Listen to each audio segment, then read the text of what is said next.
just like anything when it gets hot. So when you go for a run on a hot day, it's much easier to lose focus. The sweat in your eyes and just sort of maintaining all that stuff is more difficult.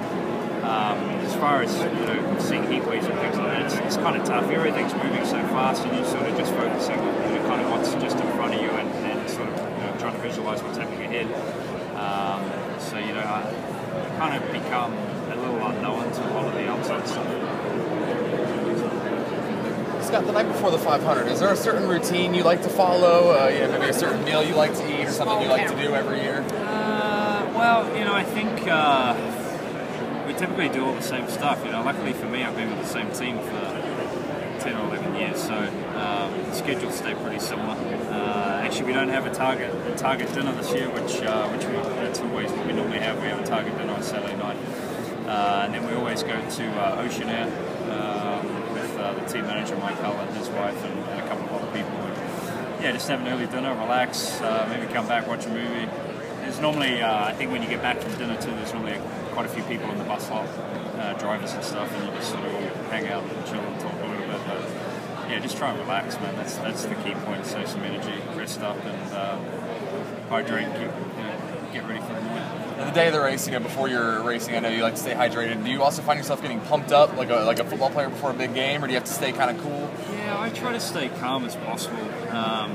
Do my own little thing and stay in my bus and keep appearances and things like that to a minimum, just so you can relax. And some people do. Some people like listening to hardcore music and get pumped up, but I normally find that affects me more than anything, and maybe takes you out of the race a little quicker. So I don't know. I just try to stay chilled and chat to other people that are sort of relaxing, but nothing too strenuous or too crazy for the schedules. I don't know. All right, beautiful. Thank you. Scott, with all the tributes to Dan Weldon, is that going to impact you more pre-race? I mean, is that going to take you more out of your routine? I think it'd be good to see. I think personally, I think they haven't done enough this month so far. So, he was definitely a big guy and loved this place, and was a huge ambassador, I think, for the Indianapolis 500.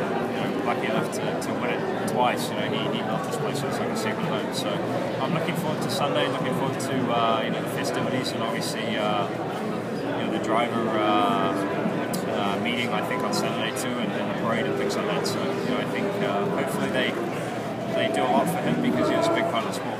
You talk about his connection to this track and the connection really any winner here has. What does winning the Indy 500 do for a driver?